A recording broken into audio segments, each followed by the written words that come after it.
através da segunda carta do apóstolo Paulo a Timóteo. O capítulo é de número 3, os versículos que vão do 1 até o versículo 9.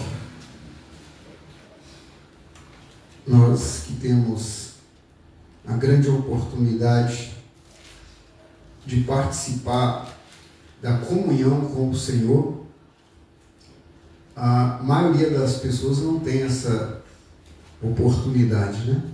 Alguns porque não querem, outros porque não encontram lugar, outros porque estão hospitalizados, outros porque estão aprisionados, e tem ainda aqueles que podem, mas não querem. Mas Deus nos deu a riqueza da graça de podermos estar reunidos na sua presença e aprender um pouco mais dele.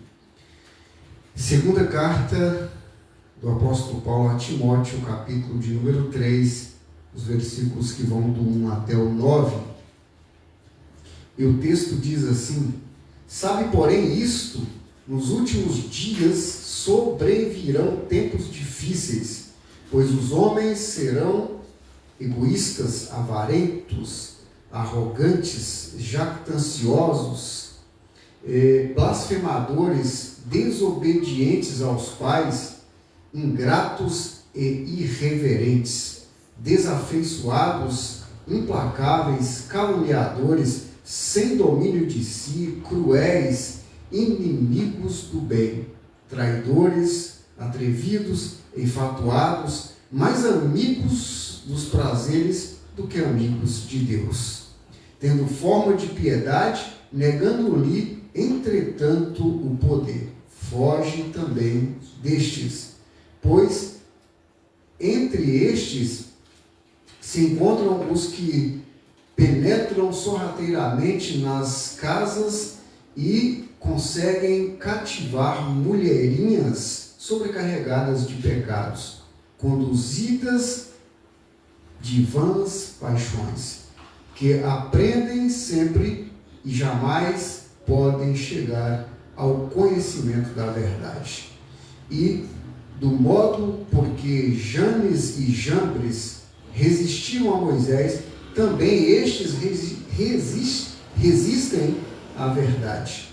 São homens de todo corrompidos, na mente reprobos quanto à fé.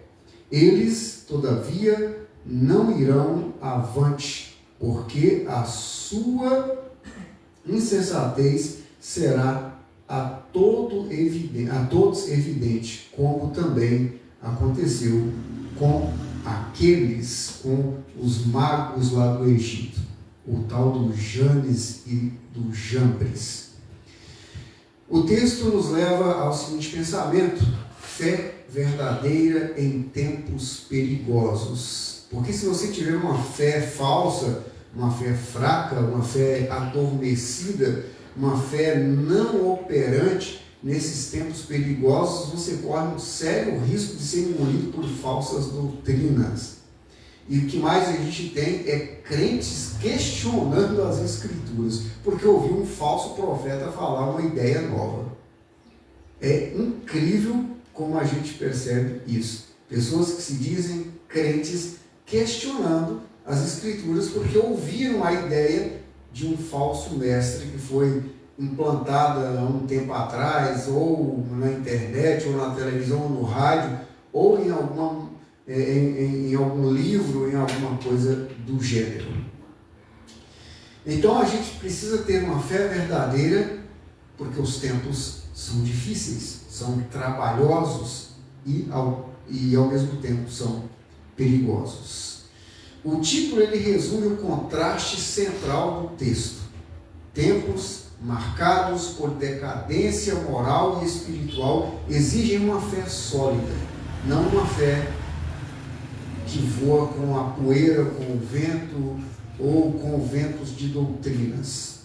Não uma fé de aparência, mas uma fé real. Paulo ele alerta Timóteo que os últimos dias não seriam apenas um período distante, mas também tempos presentes. Os tempos difíceis já estavam ocorrendo nos dias de Paulo e Timóteo. Difíceis e também desafiadores. Tempos que exigem firmeza, discernimento e autenticidade na fé. Últimos tempos para as Escrituras é o período entre a primeira e a segunda, vinda de Cristo a essa terra. Porque as pessoas acham que últimos tempos são os dias finais desta terra, mas últimos tempos para as Escrituras é o período que compreende o tempo entre a primeira e a segunda vinda de Jesus Cristo. Por isso, nos tempos de Paulo, Timóteo e dos seus sucessores, já eram tempos difíceis. Você imagina hoje, tanto tempo depois, com tantas descobertas, com tanta maldade sendo procriada, aumentada e também sendo aperfeiçoada no sentido de piorar a maldade. Quando a gente olha mais profundamente o texto, a gente vê que o tema central do texto é como os cristãos devem viver em meio à apostasia moral e espiritual dos últimos dias. A forma em que os cristãos devem se comportar em meio ao desvio da fé, sobretudo nos últimos dias. Vivemos dias em que a maldade é celebrada, a verdade é relativizada, ou seja, negar ali o caráter absoluto da verdade. A verdade para muitos depende de algumas circunstâncias. Verdade é verdade independente da situação. Mas como nos últimos tempos a maldade ela é celebrada, então a verdade passou a ser relativizada. Ou seja, é negada em uns pontos, negado o caráter absoluto dela. E também a piedade é muitas vezes apenas de aparência. Tem gente que parece convertido, mas não é. Tem gente que parece piedoso, mas é um interesseiro. Isso não é algo novo, como a gente está vendo aqui, desde os tempos do apóstolo Paulo. Paulo, ele preso e prestes a morrer, ele escreve então a Timóteo, preparando-o para enfrentar tempos assim, tempos difíceis, tempos trabalhosos, tempos onde as pessoas negariam a verdade e celebrariam a maldade. A gente vê que ele não promete alívio, o apóstolo Paulo aqui nesta carta, ele não promete alívio e também não promete facilidade, mas ele ensina a todos a ter discernimento e a ter direção, mesmo em meio a todo esse problema. Então a gente vê que 2 Timóteo 3, do 1 ao 9, é um retrato dos últimos dias, não para nos amedrontar. O texto não é para nos amedrontar, mas para nos despertar à vigilância e também à fidelidade às Sagradas Escrituras. Às vezes, a gente não é tão fiel às Escrituras por conta do nosso querer pessoal, por conta das nossas ocupações, por conta dos nossos pensamentos, por conta daquilo que achamos que sabemos. Às vezes a gente não chega a ser tão fiel às Escrituras. Então, assim como Timóteo enfrentou uma geração corrompida e também enganosa, nós também precisamos compreender o cenário ao nosso redor. Não é muito difícil, não é muito diferente do tempo de Timóteo. E nesse caso, permanecermos firmes na verdade, sem jamais deixar de lado a fé verdadeira. A fé que brota das páginas das Escrituras. Não uma fé baseada no que achamos, ou no que alguém disse, ou no que alguém viveu, ou no que alguém falou, ou no que alguém escreveu. Mas uma fé que brota das páginas das Escrituras. A segunda carta do apóstolo Paulo a Timóteo, escrita, claro, pelo apóstolo Paulo ao jovem Timóteo, como a gente pode ver no capítulo 1, desta carta, versículos 1 e 2. E ela foi redigida ou escrita na sua segunda prisão em Roma, como a gente pode ver no capítulo 1, versículos 8, 16 e 17, por volta dos anos 66 e 67 depois de Cristo, durante o reinado do tirano Nero, o imperador romano que perseguiu fortemente os cristãos. Paulo estava ali preso e durante essa prisão que levou à sua execução, ele escreveu esta carta. Depois que Paulo foi liberto da sua primeira prisão em Roma, por volta do ano 62, 63 depois de Cristo, conforme a gente pode ver em Atos no capítulo 28, ele fez a sua quarta viagem missionária, durante a qual ele escreveu a primeira carta a Timóteo e também a carta a Tito, e depois ele voltou a ser preso novamente no ano 66 depois de Cristo, agora em uma prisão romana e não mais em uma casa como na sua primeira prisão em Roma, como podemos ver em Atos 28, 30 e 31. E a gente vê que o propósito desta carta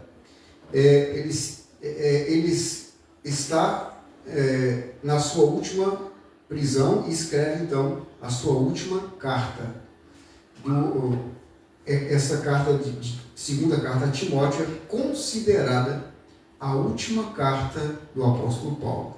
Tem sido vista como seu testamento espiritual, como podemos ver no capítulo 1 desta mesma carta, versículo 6, além de Filipenses capítulo 2, versículos do 19 ao 23. Paulo encoraja Timóteo a permanecer fiel ao Evangelho e ao ministério, apesar das dificuldades e das perseguições que ele enfrentava. O capítulo 1 desta carta, Paulo dá início à carta expressando sua gratidão pelo seu discípulo Timóteo e exortando-o a permanecer fiel ao Evangelho. No capítulo 2, o apóstolo Paulo encoraja a Timóteo a ser um soldado de Cristo, sendo fiel ao Evangelho, e o adverte sobre os perigos da apostasia e também da perseguição. Já no capítulo 3, Paulo descreve as características dos homens dos últimos dias, tempo entre a primeira e a segunda vinda de Cristo. Entre as características estão a apostasia, as perseguições e a falta de amor a Deus e também a falta de amor ao próximo. Parece que Paulo está escrevendo para as pessoas dos nossos dias, né? Pouca gente ama a Deus, pouca gente ama o próximo e muitos perseguem e muitos estão amando a fé falsa. Paulo ainda adverte a Timóteo a se afastar de pessoas que têm a aparência de piedade, mas, no entanto, nega a eficácia e o valor da fé. Porque tem muita gente que parece santo, né? Mas na realidade se comporta como um demônio. Já o capítulo 4, Paulo termina a carta com um pedido a Timóteo para que ele o visite em Roma. E, mais uma vez, o encoraja a permanecer fiel ao Evangelho e a proclamar a palavra de Deus. A gente percebe que Paulo estava no corredor da morte, mas não desistia de encorajar as pessoas a defender o Evangelho do Senhor, a divulgar, a defender e a mostrar as realidades santas do Evangelho. A gente vê as principais razões para Paulo escrever a Timóteo nesta ocasião, porque ele já havia escrito a primeira carta. A primeira questão é que ele se sentia solitário, como a gente pode ver no capítulo 4, versículos 9 e 10.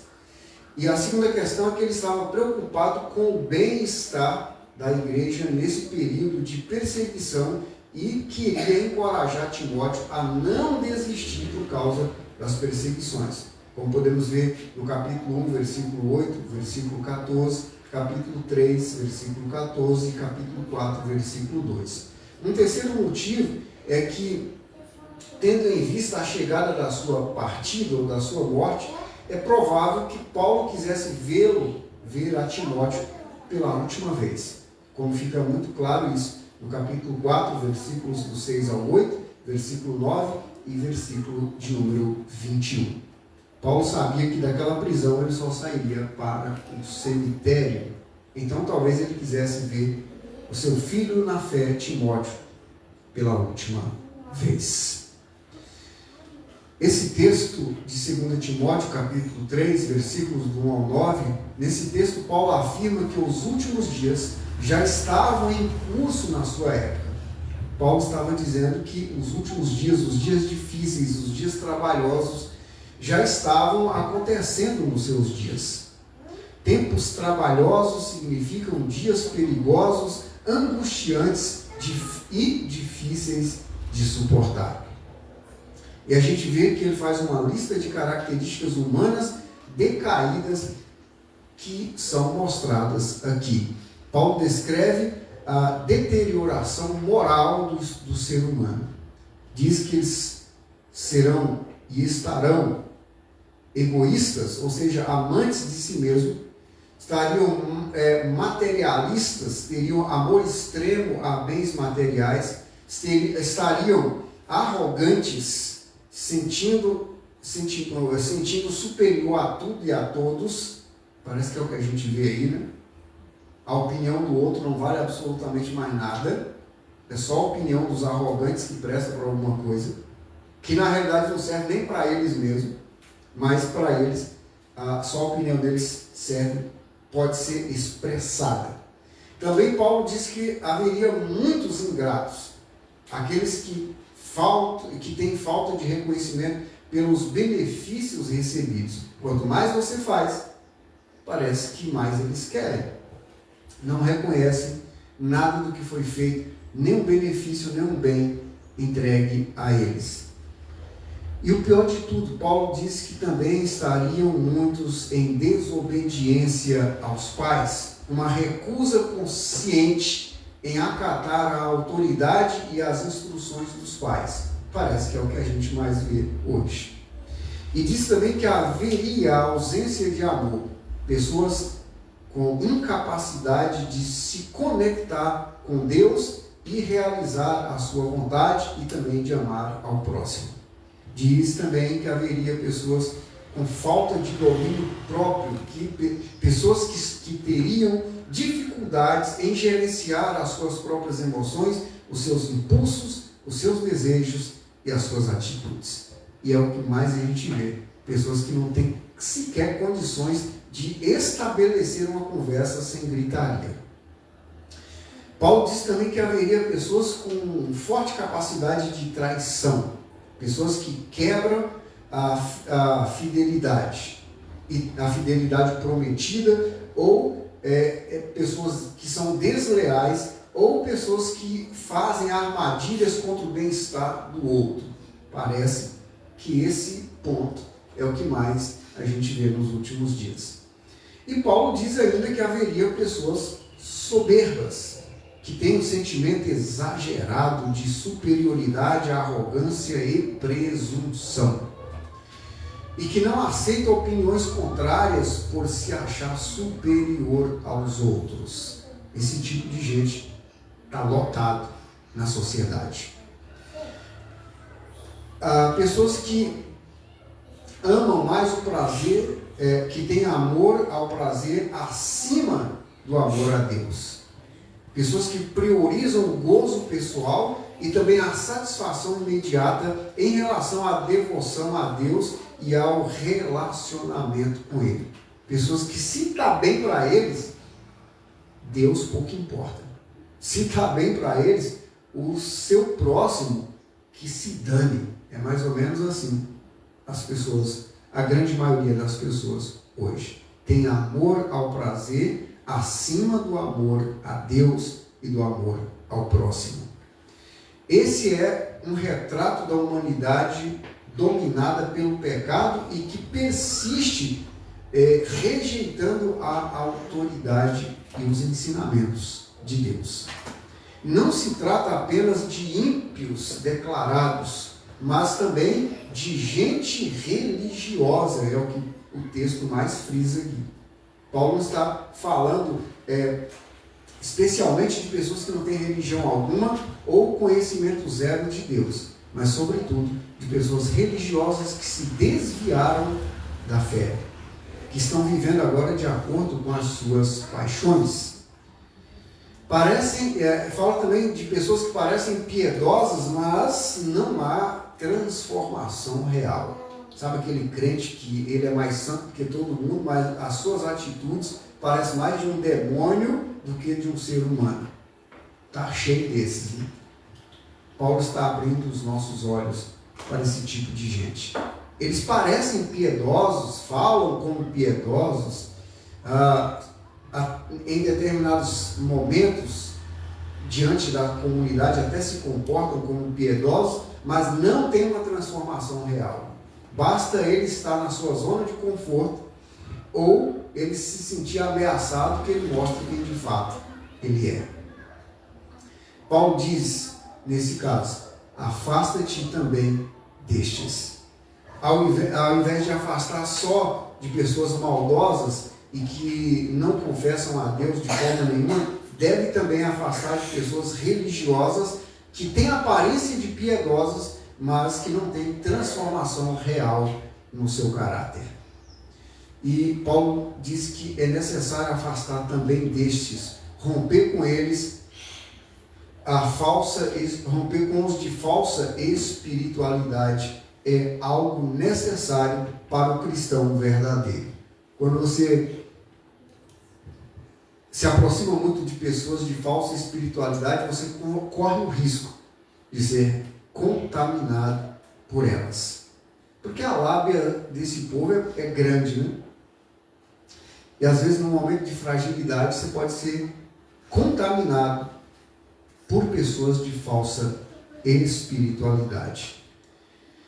Então o apóstolo ele descreve ainda falsos mestres que entraram sorrateiros, especialmente manipulando pessoas vulneráveis, pessoas de pouco conhecimento ou até mesmo pessoas que gostam de facilidade. Porque tem gente que, além de não ter conhecimento nenhum, gosta de coisa fácil, né? Se você disser para um cristão meia boca que ele precisa orar e jejuar 40 dias para ele ter um resultado, ou se aparecer um profeta ali, um falso profeta ali adiante que diz que é só sapecar a mão na cabeça dele que está tudo resolvido, é capaz de correr imediatamente para o profeta falso do que fazer um sacrifício de jejum e oração por 40 dias pela graça do Senhor, para alcançar a misericórdia do Senhor. Tem gente que gosta de facilidade.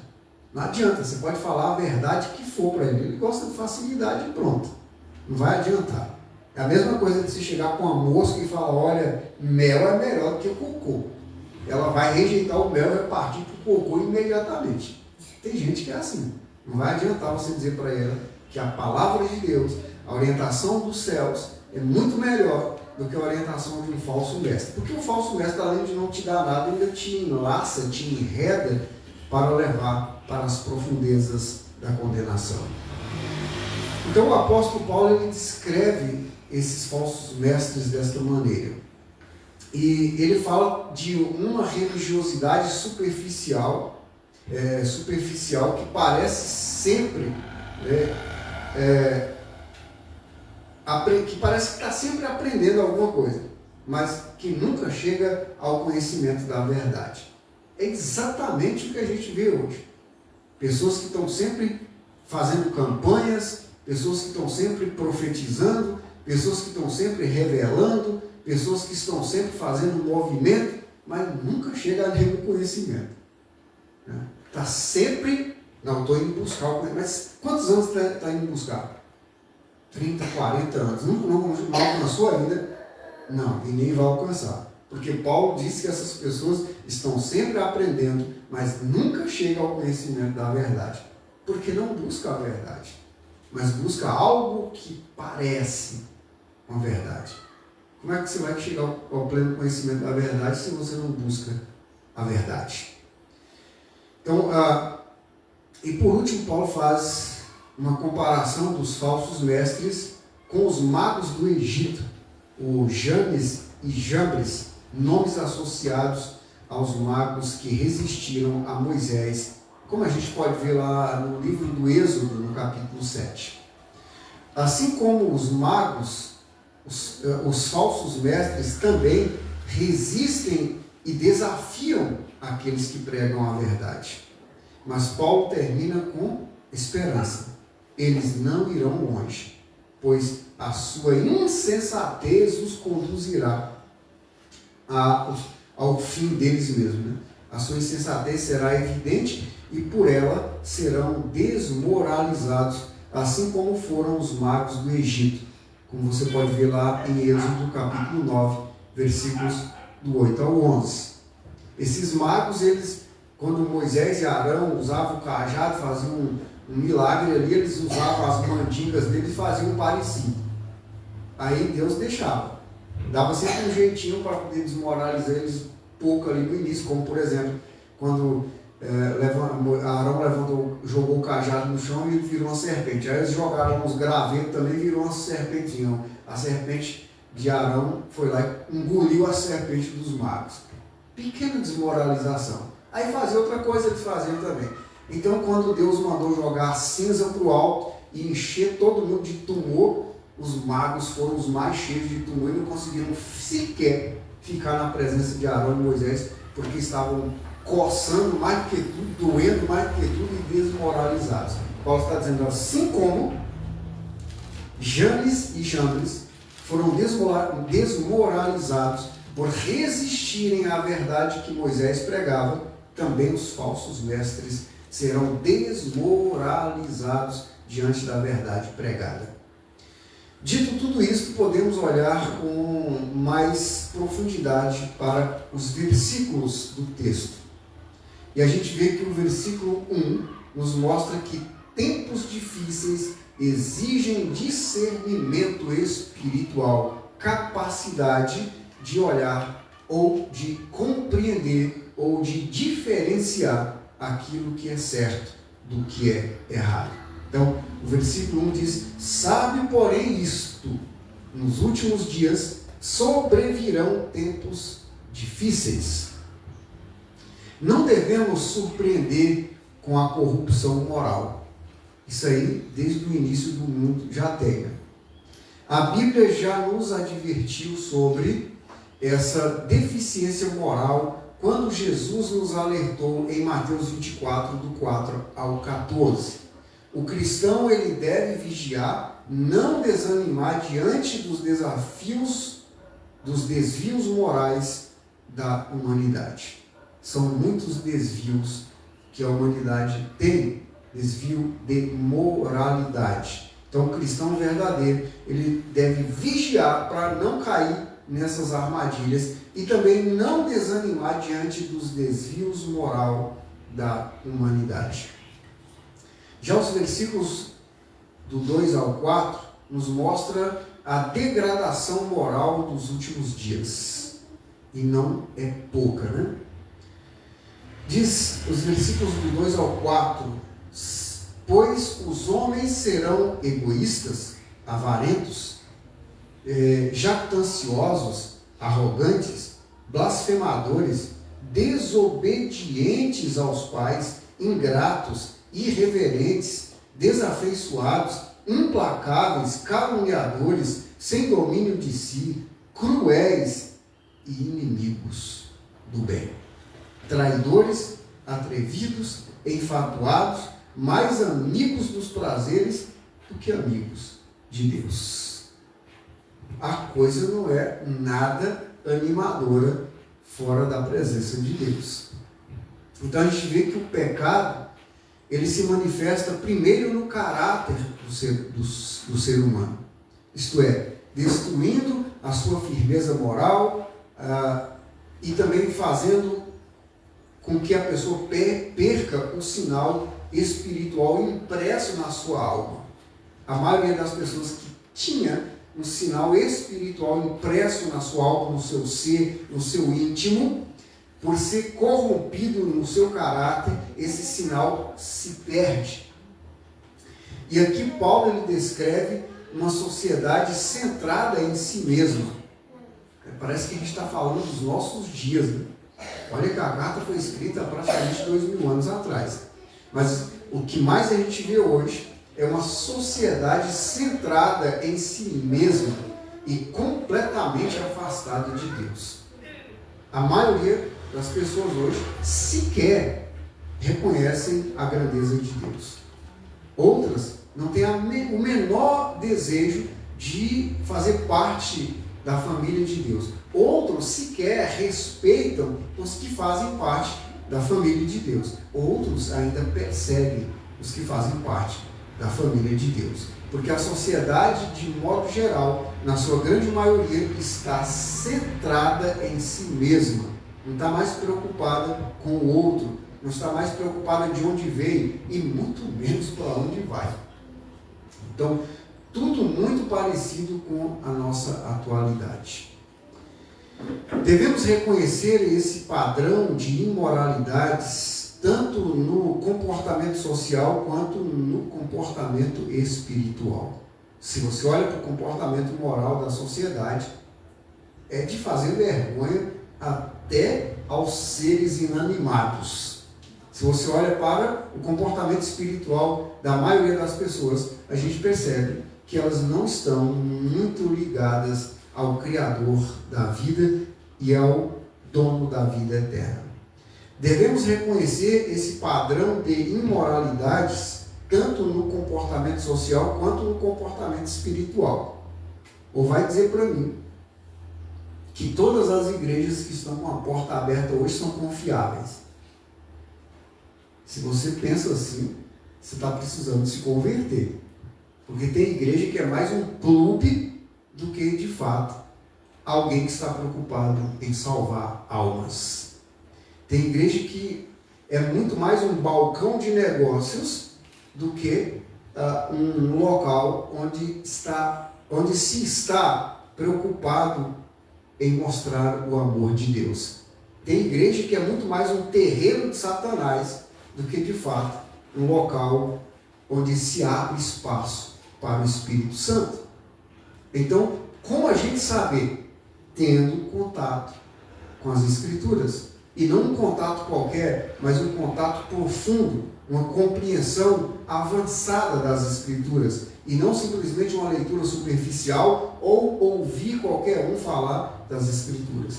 Precisa ser um encontro profundo e um mergulho profundo nas Escrituras. Se não fizermos isso, é claro que corremos o risco de sermos engolidos por falsos mestres. De fato, não é difícil notar essas características na sociedade presente. Para todo lado que você olha, você vai ver pessoas com o padrão moral totalmente destruído e o padrão moral espiritual também totalmente corrompido. Portanto, devemos reconhecer esse padrão na sociedade. E, de fato, não é muito difícil notar essas coisas ao nosso derredor. Um povo que ama mais o pecado e parece ter aversão ou repugnância ou ódio ao que é santo e também a uma vida de santidade, mas que ama fervorosamente tudo que é pecado. Um povo que rejeita viver a vontade de Deus. É o que mais a gente vê hoje, é gente rejeitando viver a vontade de Deus. E quando a gente olha aí o versículo de número 5, Paulo fala sobre o perigo da falsa piedade, da falsa conversão, do falso comportamento de cristão. Tendo forma de piedade, negando-lhe, entretanto, o poder. Foge também destes. A aparência de religiosidade é mais perigosa do que a irreligião declarada ou do que a falta de religião. Se você está próximo de uma pessoa que é um falso religioso, é muito mais perigoso do que você estar perto de uma pessoa que diz: olha, eu não gosto de religião, eu não vou em igreja nenhuma, eu não sou a favor dessas coisas, eu não me encaixo nisso. Esse sujeito é menos perigoso do que um religioso rustido. um falso religioso, uma falsa religião.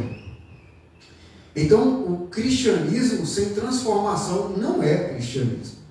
Pessoas que dizem que é religioso ou que é cristão, mas não tem transformação nenhuma, então não é um cristão, é um falso cristão. É apenas um rótulo, né? Uma embalagem vazia. Sobre estes vem a ordem bíblica: afasta-te também deles. É um povo perigoso para a nossa alma e também para a nossa salvação. É até pior do que os ímpios que estão declarados lá no Salmo 1, né? Salmo 1, versículos do 1 ao 6, que diz: não assenta na roda dos escarnecedores. É até pior do que essa turma aqui lá do Salmo 1. Né? O falso religioso é muito pior do que uma pessoa extremamente ímpia e declarada que declara não gostar de religião. Outra questão que a gente vê muito interessante é nos versículos 6 e 7, que Paulo fala sobre a sedução dos falsos mestres. Os bichos são teimosos, né? Eles, além de falsos, gostam de seduzir. Os versículos 6 e 7 dizem: pois entre estes se encontram os que penetram sorrateiramente nas casas e conseguem cativar mulherinhas sobrecarregadas de pecado, conduzidas de várias paixões, que aprendem sempre e jamais podem chegar ao conhecimento da verdade. O erro, ele entra de forma sutil, emocional e atraente. Engraçado que o erro não chega dizendo que é erro, o pecado não chega dizendo que é pecado, o falso nunca chega dizendo que é falso.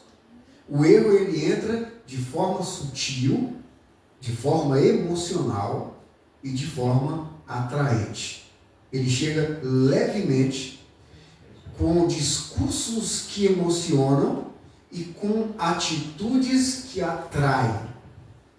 E ao encontrar pessoas desesperadas e também pessoas interesseiras, logo o mal encontra meios para progredir.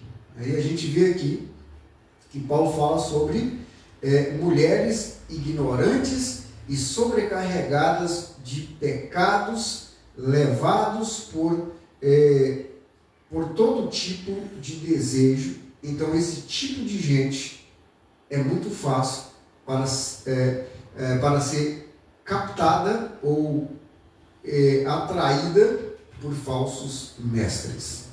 Você pode ver que tem um falso mestre aí na internet, que recentemente ele esteve em Salvador e saiu daqui vários ônibus cheios. Podia contar a quantidade de homens que tinha dentro dos ônibus, mas lotado de mulheres de uma ponta à outra. Porque são pessoas que gostam, são mulheres que gostam de facilidade e amam todo tipo de paixão. Né? Eu estava olhando a saída desses ônibus que estavam indo em direção a esse falso profeta que está aí, e era incrível a quantidade de mulheres. Você podia contar pouquíssimos homens, mas os ônibus lotados de mulheres. Eu não sei se é por causa disso que Paulo estava dizendo aqui, que eles entravam sobretudo em casas de mulheres que estavam desesperadas ou gostavam de coisas fáceis, porque assim eles acabavam atraindo essas mulheres e essas mulheres trazendo os seus familiares. Inclusive muitas dessas pessoas que foram atrás desses falsos mestres podem vasculhar a vida. É mais torta do que as curvas da estrada de Santos. É muito mais torta do que a ladeira do Marçal.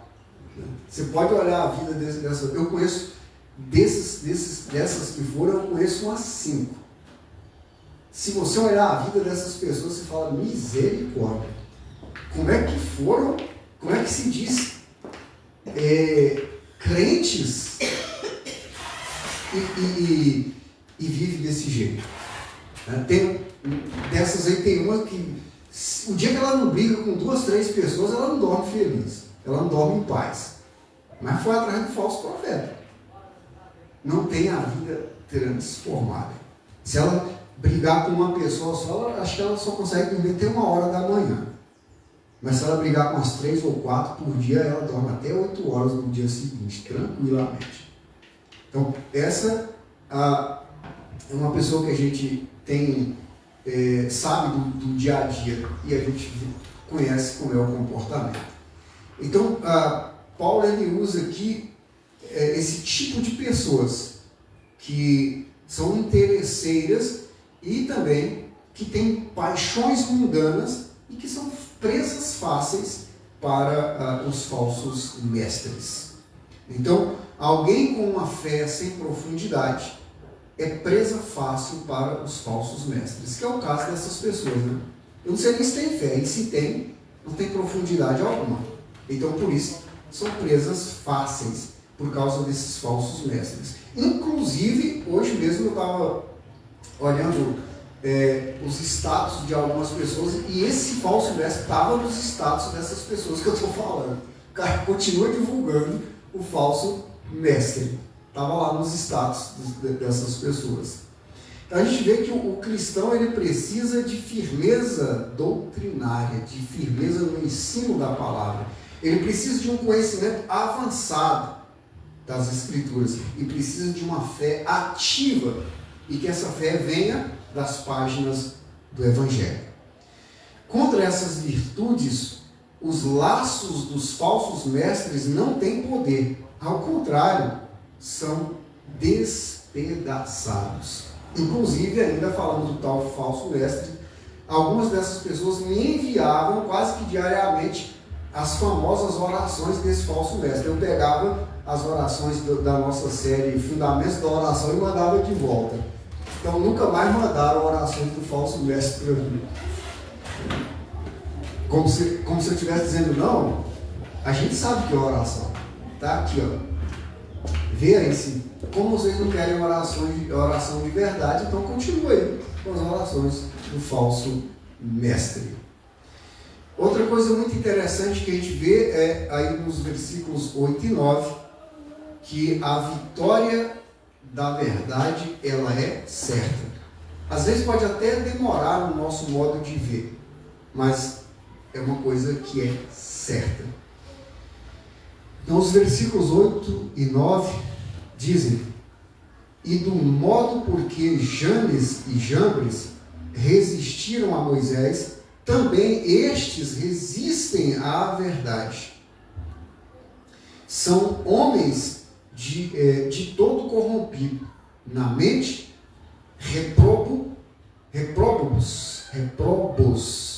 reprovados, pessoas dignas de ser reprovadas quanto à fé.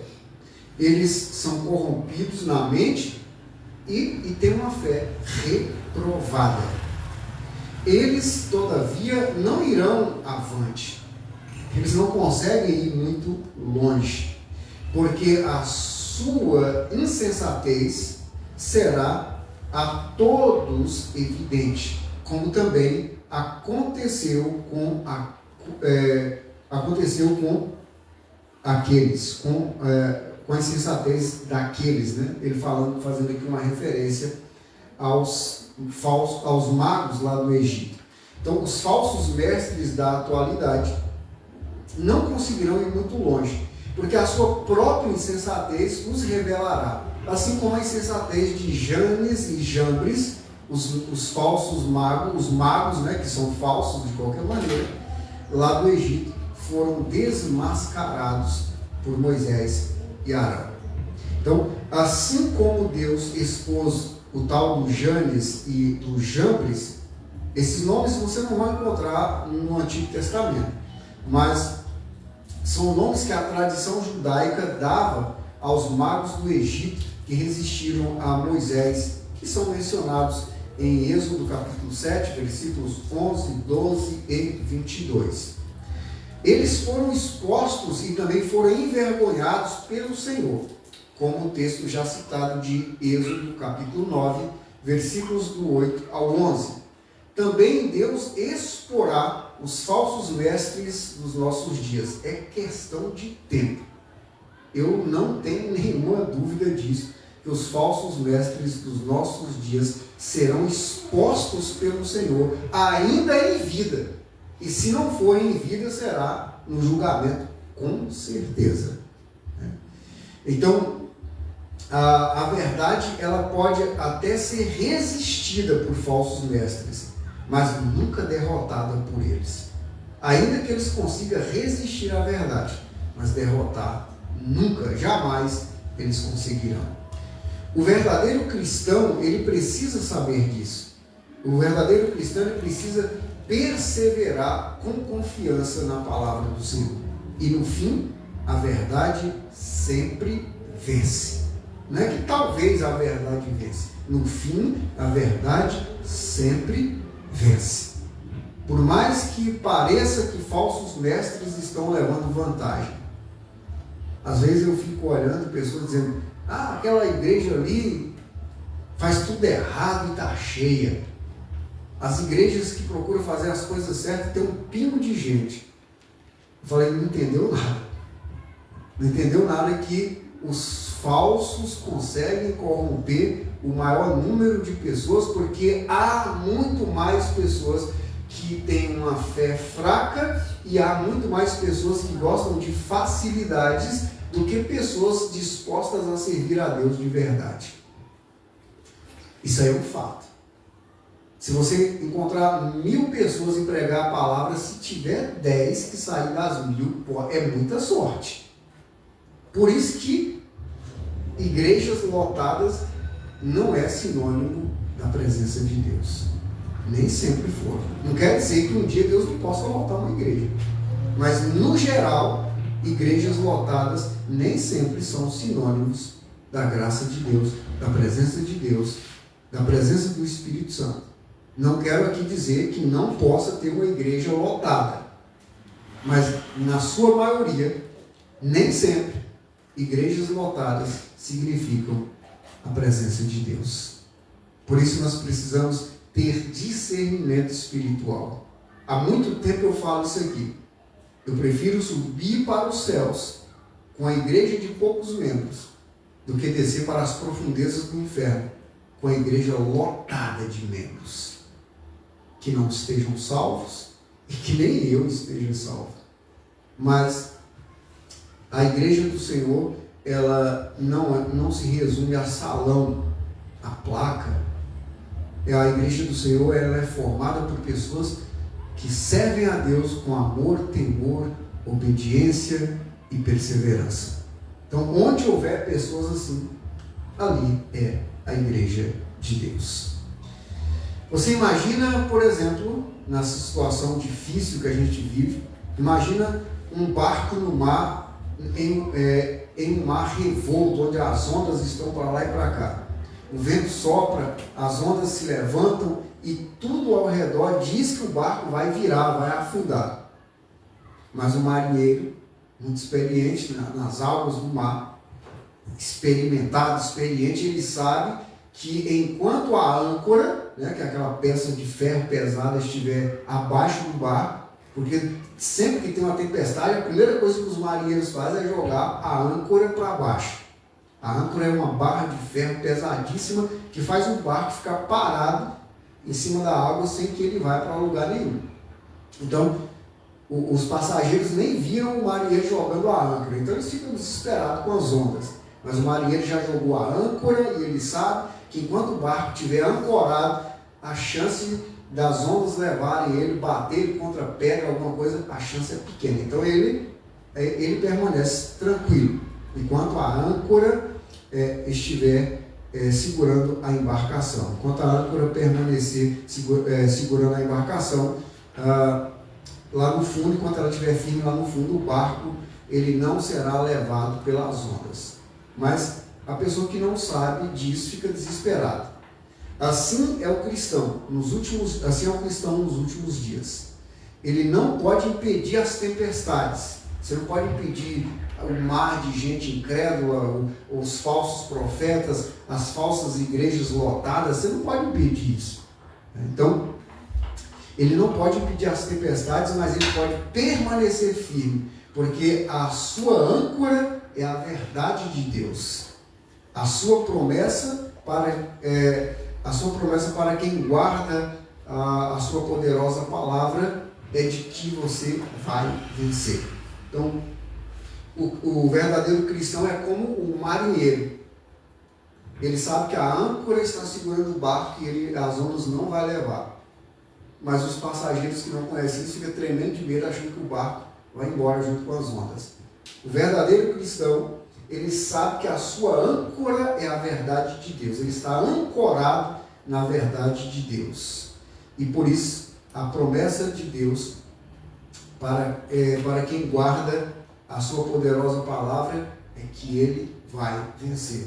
Mesmo em meio às tempestades dos falsos mestres, dos falsos religiosos, dos ímpios, dos incrédulos, mesmo em meio a essas tempestades todas, ele vai vencer, porque ele está ancorado na verdade de Deus. Enquanto ele permanecer firme, ancorado na verdade de Deus, a promessa de Deus é que ele vai vencer, é que ele vai chegar à vitória. Dito isso, nós podemos fazer uma aplicação breve, ou não tão breve assim, se for o caso, para os nossos dias a respeito do que o texto nos diz. A primeira questão que o texto nos leva a pensar é: examine o seu caráter. Se você fizer um autoexame do seu caráter, ele se parece com o que nós vimos aqui em 2 Timóteo, no capítulo 3, versículos do 2 ao 5, essa enxurrada de adjetivos negativos sobre as pessoas, sobre os falsos mestres, ou o seu caráter se parece com o fruto do Espírito que está lá em Gálatas, no capítulo 5, versículos do 22 ao 26. O fruto do Espírito é amor, paz, alegria, longanimidade, bondade, verdade, domínio próprio, entre outras coisas. Com que o teu caráter parece? Com esse texto aqui, sobretudo os versículos dos 2 ao 5, onde as pessoas nos últimos dias serão egoístas, avarentos, jactanciosos, arrogantes, blasfemadores, desobedientes aos pais, ingratos, irreverentes, desafeiçoados, implacáveis, caluniadores, sem domínio de si, cruéis, inimigos do bem, traidores, atrevidos, enfatuados, mais amigos dos prazeres do que amigos de Deus, tendo forma de piedade, negando-lhe, entretanto, o poder. O seu caráter parece mais com isso aqui? Ou parece com Gálatas, capítulo 5, versículos do 22 ao 26, que diz o seguinte: mas o fruto do Espírito é amor, alegria, paz, longanimidade, benignidade, bondade, fidelidade, mansidão, domínio próprio. Contra estas coisas não há lei. E os que são de Cristo Jesus crucificaram a carne com as suas paixões e concupiscências. Se vivemos no Espírito, andemos também no Espírito. Não nos deixemos possuir de vanglória, provocando uns aos outros, tendo inveja uns dos outros. Com que parece o teu caráter? Se você examinar hoje o teu caráter, com que mais ele parece? Com o texto de 2 Timóteo 3, do 2 ao 5, ou com o texto de Gálatas 5, do 22 ao 26? Vale a pena a gente conferir esses textos com mais calma. E Paulo diz em seguida, fuja da falsa religiosidade. Aparência é um engano perigoso que impede a salvação. Toda aparência com relação à religiosidade é um engano perigoso que impede a salvação. Deus, ele quer mudança real em nossas vidas. Fortaleça-se na palavra. A única defesa eficaz contra falsos mestres é o conhecimento bíblico genuíno, um conhecimento bíblico real, não um conhecimento bíblico baseado em falsos mestres. Cuidado com seduções sutis. O erro raramente se apresenta como erro. Ele precisa vestir-se de uma capa de verdade para poder enganar pessoas que não conseguem compreender com clareza as Escrituras. Portanto, permaneça firme na fé que vem do Evangelho e nas orientações do Criador. Deus garante que a verdade sempre prevalecerá. Se você optar pela verdade, saiba que Deus é que garante que a verdade sempre prevalecerá. Dito isso, podemos concluir que nos últimos dias, os dias difíceis, que os últimos dias são dias difíceis, as Escrituras, elas nunca prometeram o contrário. Você não vai encontrar em lugar nenhum a Bíblia dizendo, olha, a partir de hoje, sua vida é um mar de rosas. Você se converteu, acabaram-se todos os seus problemas. Né? Só falta dizer assim. Eu sei que o nome é problema, mas a maioria prega tanta bênção que diz, olha, se converteu, sua vida se transforma num mar de rosas e acabaram-se todos os seus problemas. Mas Deus, ele chama o seu povo a viver com discernimento. Ele nunca prometeu, nem ele, nem os demais, nem os seus discípulos, os demais escritores da Bíblia prometeram tempos de bonança, de maravilha, sem problema. Deus, ele chama o seu povo a viver com discernimento, com firmeza e com pureza, mesmo quando a maioria se entrega ao engano. Deus nos chama a isso, a vivermos com discernimento, com capacidade de diferenciar o certo do errado, com firmeza naquilo que decidimos, com pureza de coração naquilo que fazemos, mesmo quando a maioria das pessoas à nossa volta se entrega ao engano. A promessa final é de que a verdade de Deus não poderá ser anulada. No final, a verdade de Deus vai sempre prevalecer. Assim como Timóteo, somos também chamados a viver a fé verdadeira em tempos perigosos, em tempos difíceis, confiando que no Senhor venceremos. Por quê? Porque Deus sempre vencerá. Deus não perde batalhas. Então, se nós estivermos no Senhor, sempre venceremos, porque Deus sempre vencerá. Ele não perde batalhas. Se nós colocarmos as nossas vidas nas mãos do Senhor, ainda que tudo pareça difícil, mas vamos vencer, porque Deus não perde batalhas. É tão bom quando você está ao lado de alguém que não perde batalhas, porque se você não sai do lado dele, você vence com ele. Então, nós devemos confiar que no Senhor venceremos todas as dificuldades. Por uma razão bem simples. Deus não perde batalhas. Que Deus, na pessoa gloriosa de Cristo, continue vos abençoando ricamente com a sua graça, paz, misericórdia, saúde, prosperidade, vida e vida eterna. Glória, portanto, ao nosso grande Deus, por mais esta riquíssima oportunidade que Ele mesmo nos deu de estarmos aqui, e temos ainda a grande oportunidade de agradecer a Deus em oração. Convido então a amada Igreja do Senhor a se colocar de pé para que nós possamos agradecer ao Rei dos Reis, ao Senhor dos Senhores, àquele que vive e reina para todo sempre. Poderoso, amado e glorioso Deus, em nome do nosso Senhor e Salvador Jesus Cristo, bendizemos, exaltamos e glorificamos o Teu santo nome, porque só o Senhor é Deus. Graças te damos por mais esta riquíssima oportunidade que o Senhor mesmo nos concedeu, de estarmos na Tua presença, para bendizer o Teu nome, adorar o Teu nome, estarmos ao Teu lado, junto com o Senhor, aprendendo do Senhor, guardando os Teus ensinamentos, nos enriquecendo da Tua graça e da Tua misericórdia. Obrigado, Papai querido, pela cura dos doentes, dos enfermos, pela libertação dos oprimidos, dos deprimidos, dos encarcerados e de todos os aprisionados. Te agradecemos em nome de Jesus Cristo pelo pão, pelo perdão, pela proteção, pela vida, pela salvação e por tudo aquilo que o Senhor já derramou sobre nossas vidas. Obrigado, papai querido, pela libertação desta nação.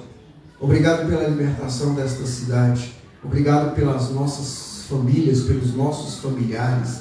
Obrigado, Senhor, em nome de Jesus Cristo, por todos aqueles que um dia ainda virão para a Tua presença. Te agradecemos antecipadamente por todos aqueles que um dia adorarão ao Senhor junto conosco.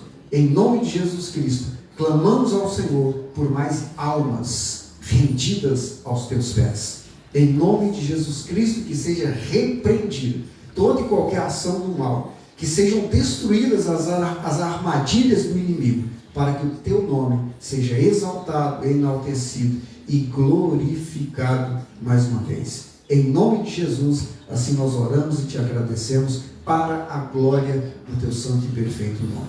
Que Deus, na pessoa gloriosa de Cristo, nos conceda uma excelente semana, cheia de paz, de amor, de esperança, de prosperidade e de desejo de vida eterna. Que o Senhor os conduza aos vossos lares em segurança, que tenham todos uma excelente noite, um bom descanso e até o nosso próximo encontro, se assim Deus nos permitir. Graça e paz a todos. Amém. Só lembrando que amanhã tem oração, né, gente? Aqui ou fora daqui?